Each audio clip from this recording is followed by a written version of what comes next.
Hi guys, welcome back to the Butterfly Effect podcast. I'm your host today, Liam. I'm joined by Jack. Hello, hello. And in today's episode, after our 400 days analysis, we will be ranking the episodes. So the game gives us 5 different anthologies with 5 different characters. Jack and I are just going to talk you through which ones our favourite ones were and rank them worst to best.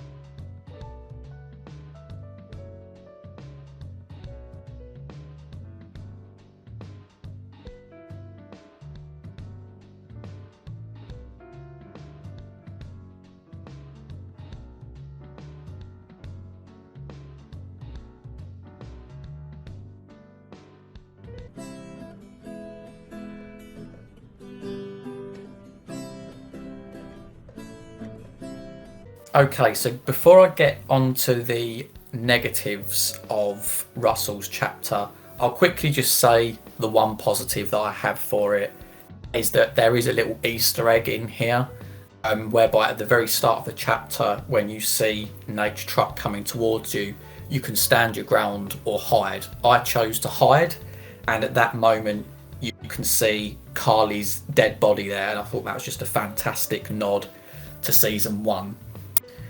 That's it for the positives, because going into the negatives, for me, I didn't buy the background story of Russell. I don't know if it's the performance or the writing, but I just wasn't very invested in him as a character. I think it's quite clear, like, sort of the fact that you're forced into the car. I mean, I know that you could level this at like so many other things in Telltale's The Walking Dead, but you know, the fact you have to get into the car, and then when you do ultimately get to the gas station, yeah, there's like a little action sequence where you're dodging, you know, someone shooting at you, but ultimately when you go in there and you have this old couple, then Nate kills them. For me, I finished this chapter and I was thinking, well, I don't feel like there's a lot of repercussions here. He was literally on his own 20 minutes ago. He's now on his own again. That's pretty much it for me with Russell. I'm going to mirror Jack, and Russell was also 5th for me. Now, I was going to put him 4th for a while. However, as we analysed it and a few days have passed, just a sour taste was left in my mouth, and then I switched places. Russell is the worst story for me. Yeah, like Jack said, there is a fun Easter egg in there, and I also will add that there is a positive that I did think Nate was quite an enjoyable character. He was fairly different. Yeah, he was quite quirky. But on the negative side, yeah, like Russell's just a very bleak character, and he very much relies on his counterpart. I didn't really buy into the ending. I thought it left the episode on quite a bum note. I didn't really get what the old couple were chatting about when they mentioned a masked assailant. I just thought that could have been tied in a little bit better, potentially with another episode, because we know 400 Days is massive on doing kind of like intertwined Easter eggs with all the different stories, and I just wish that was made a bit more apparent. So yeah, as Jack mentioned, quite a bad ending. I just really wasn't sold by Russell's story.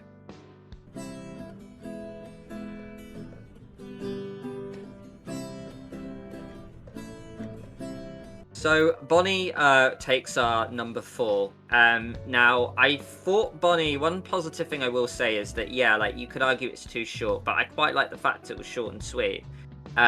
She's quite an interesting character. Clearly, we have a whole thing dynamic about her being a former junkie and her being, you know, in recovery, which is quite interesting. Maybe there's a little bit of bias here because she does come back in season 2, and out of the 5 characters, she is the one that will take the most limelight, as she will be a main character in your cast. Another big thing as well for me is I really enjoyed the crop scenes. Just the fact that it's intertwined with Shel's story, and Shel's group are the ones chasing you. It is quite a negative story in the fact that just not too much happens. It is a little bleak. And I really didn't like the ending, the big decision where you kill Dee. It just seemed really dumb to me, the way that like Bonnie just swung out and the way Dee was just conveniently walking when she was supposed to be sneaking around. So yeah, bit of a bad chapter for me, but not as bad as Russell's. Yeah, so like Liam, Bonnie's in 4th place for me. Also, similarly, that Bonnie was at the bottom for a little while, and I suppose the reason that she ended up trumping Russell's chapter was at least there was an attempt of an emotional arc. I'm not going to say that it was executed brilliantly. Of course, you can get from the beginning that Bonnie and Leland, they have some sort of relationship. There is a bit of action when you're running away from these people that are chasing you, who I only found out recently was Shel's group. And like Liam said, the crop scene was really cool, really tense. It's dark, it's night. There's even Jeepers Creepers vibes about it. I think is it Jeepers Creepers 3 where they were like nearby a crop field or something. That was all really cool. And I would agree that the whole scene with Dee feels a little bit manufactured and a little bit forced. I'm trying to sit here though and think of like other ways that they could potentially end it, because them just simply getting away from the group would be a bit of a meh moment. And you know what, like the fact that you can potentially lie to Leland after killing Dee gives it a very dark ending. So I'd rather have that than something as vanilla as Russell's chapter.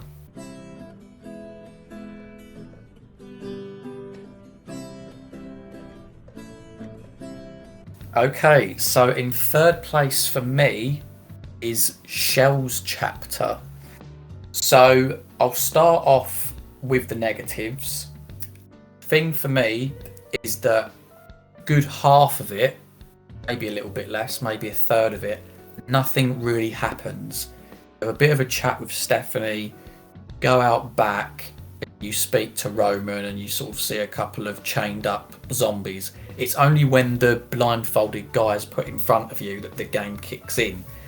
Even then, it doesn't matter what you do, because even if you spare him, even if you kill him, an attack happens anyway. So it feels like that this is a choice-based game, that you're led down one garden path here. I think another reason for me as well is that you're in a group, and I know this is going to sound like a weird criticism, but I think my favourite stories are when there's less characters, strong characters, and they're in a situation. With Shel's story, it's most similar to your regular season of Walking Dead, being in a group of people, whereas I think with like an anthology, with a DLC, you want to be experimenting and trying different things. Of course, yeah, the ending as well, like whether you go to shoot Stephanie or whether you go to escape. Yeah, it's an okay conclusion. Not absolutely fantastic for me, but not absolutely brilliant either. So that's why it sits slap bang in the middle.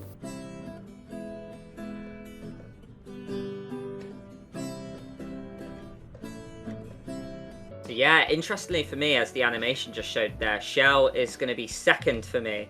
So I was actually torn whether to put Shel first or second, but I ultimately went with second because there's a lot that Jack said that I do fully agree with. So I'll start with the positives.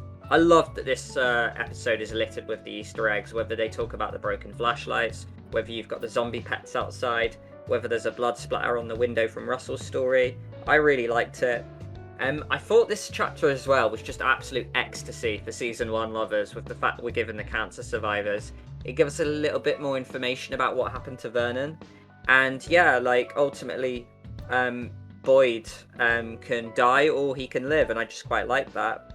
It's also the one chapter where you can fully move around, go left, right, up, down. So yeah, I quite like that, the fact it had that going for it. And also, I reckon you could argue it probably had the toughest choice at the end. The fact that, you know, whether to kill Stephanie or not. I feel like it actually split a lot of hairs, and I think when the final graph happened, I think that was the biggest 50-50 split about what people did with Shel there. To agree with Jack, though, in the reason that, you know, maybe it shouldn't be deserving of second, maybe it could go further down the ranks, is I do agree. I thought there were times where it was a bit tedious, especially at the start where you're walking around. And I do think that the whole storyline with Becca about not liking her adapting to the apocalypse, it's a little overdone, and to be honest, it's a whole storyline I kind of disagreed with, and I thought it was executed quite poorly.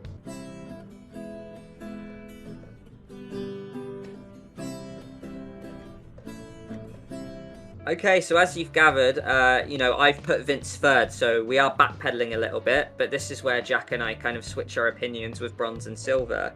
I like Vince's story quite a bit. I think it does quite a lot with very little. You're only in one location where you are sat down, other than the little prologue bit. And I just really like the prison theme in general. It's quite cool. The choice is quite a tough one to make as well, and I do like the back and forth dynamic of Justin and Danny. I guess where I put it bronze over silver is just the fact that I did think Shel's story offered quite a lot more in terms of like the characters and the choices that you're given. The fact as well that none of the choices really matter, but whether you shoot Justin or Danny's leg, the same outcome always happens. He gets ditched at the end of the day, and I'm not saying Shel did wonders for her character. She was pretty dull as well, but at least she had others to bounce off of. But I just found Vince quite a dull character as well, and I just was urging for a bit more from this chapter.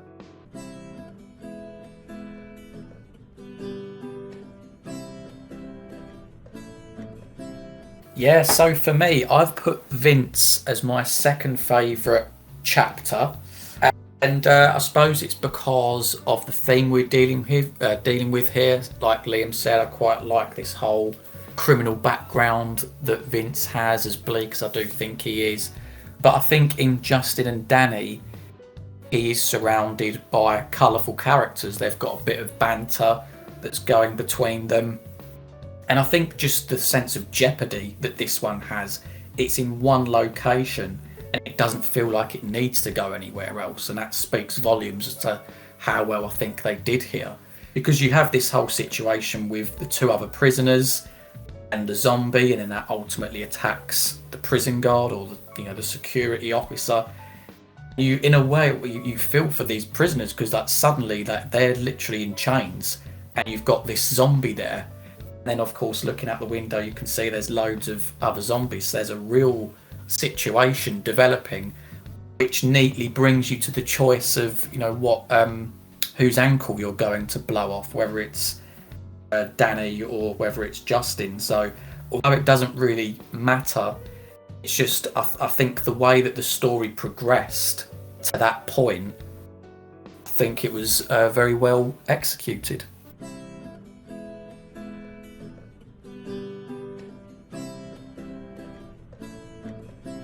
Now, for me personally, there's not a lot of negatives in this chapter. I love the fact it starts off with a car chase. You can tell that these characters are in a heightened sense of stress. There's a moment where, it's very action-packed. You've got a gun and you're shooting back at Nate's car, which I thought was really cool. The characters have a bit of banter between them as well, which I thought, considering you've only got them for 15-20 minutes, I thought they did leave at least some sort of impression, whereas say like characters like Russell really didn't. I love the fact that you have this oppressive fog. In terms of like a horror fan, at the moment when you lose that rock paper scissors game and you know that you've got to go out into that fog to potentially either see a dead body of like a human or whether it's a walker, it was done beautifully. You've got like this very eerie piano playing in the background. There's like the lights coming from Nate's car, like when you ultimately go back or if you stay in the car in the first place. There's just so much going on here. Genuinely struggling in terms of a negative. Maybe the fact that again the ending is literally you just running off, driving off and leaving Eddie behind, but even then I think that's clutching at straws. So Wyatt is a solid number one for me, mate. Yeah, Wyatt takes the gold medal for myself as well. I was tempted to switch it with Shel, but the only reason I gave Wyatt the gold over Shel for me is because I feel like there are no gaps or filler moments, while Shel had a few tedious points here and there. I absolutely love Wyatt's story, and I wanted to see a lot more from Wyatt in season 2. I thought, first and foremost, him and Eddie was such a fun duo. I really liked their dialogue. The writing was strong. like I said in the analysis episode, they had quite a fun kind of Pineapple Express stoner humor going on, and clearly, you know, like they're two sort of old friends who have a bit of history together. But yeah, they were just bouncing off one another, and they had like this really fun banter dynamic that I really bought into. I quite like the boldness of the episode as well. The fact that every other episode ends us with a choice, whether we leave in the RV or kill Stephanie, whether we lie to Leland or tell him the truth. This one, there's no choice. There's a game, and based on whether you win or lose that game, you'll get two different endings. And they're really different endings as well, which I really thought was cool. If you lose, you get the eerie ending where you have to go out in the fog, like Jack described, where you have to like carry this dead body and shoot zombies. And if you win the game, you have to turn, you know, like the lights of the car on, and then you get the whole Nate jump scare, which I thought was incredible. So yeah, really fun that we get different endings as well, whether Eddie ditches you or you ditch Eddie. So, you know, the different endings can paint Wyatt in a completely different light. And also it introduces Nate again from a different perspective from Russell's story. So there's a more kind of interchanging and Easter eggs from the other chapters. So I just thought it was really well, brilliantly executed. And yeah, I just thoroughly enjoyed Wyatt's short but sweet chapter. So yeah, brilliant. I mean, we mainly have the same ranking there, Jack. But yeah, like some really good points. You know, a lot of similarities there as well. We thought Russell's and Bonnie's were the weaker ones, but we really enjoyed Wyatt's story. Yeah, I'm really intrigued to get the kind of the fans' opinions here of what their favourite chapter was. I did look at a Reddit poll, and it said Vince was their favourite one. He was like the highest rated episode, so I feel like I probably will get more stick here. But hey ho, it's subjective. Any thoughts there, Jack? Guys, definitely do put your rankings for the 400 Days DLC in the comments. We'd really like to see them. And do try and justify them as well. Are there any points that me or Liam have made in here that you disagree with? Maybe, who knows, maybe Russell is someone's favourite out there. We'll have to see. Course, so that kind of concludes our whole Walking Dead Season 1 and 400 Days DLC there. We'll be doing similar videos about it, but in the future we'll do Season 2. If this is a series you enjoyed, let us know in the comments and we'll be sure to look at Season 2 in the future. Thank you very much for joining us for this Walking Dead journey. We hope you guys enjoyed it, and we'll see you in the next ones. Thank you very much. Bye guys.